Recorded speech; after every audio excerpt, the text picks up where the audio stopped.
Finally आज साफसफाईची मोहीम संपल्यानंतर मी आज फराळाला सुरुवात केलेली आहे. तर आजचा माझा दिवाळीचा पहिला फराळ आहे चिवडा. चिवडा बनवण्यासाठी मी इथं सर्व साहित्य रेडी केलेलं आहे.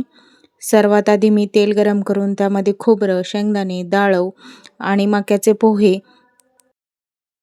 सर्व तळून एका बाजूला घेतलेलं आहे. लहानपणी तर मक्याचे पोहे चिवडा बनवण्याआधी अर्धे तिथंच संपून जायचे. बालपणीच्या गमती-जमती काही वेगळ्याच होत्या.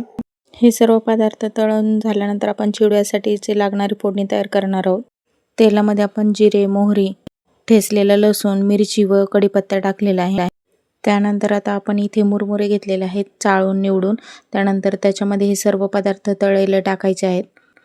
त्यात हळद, मीठ आणि चिवडा मसाला टाकून घ्यायचा आहे आणि सर्व मिक्स करून घ्यायचं आहे.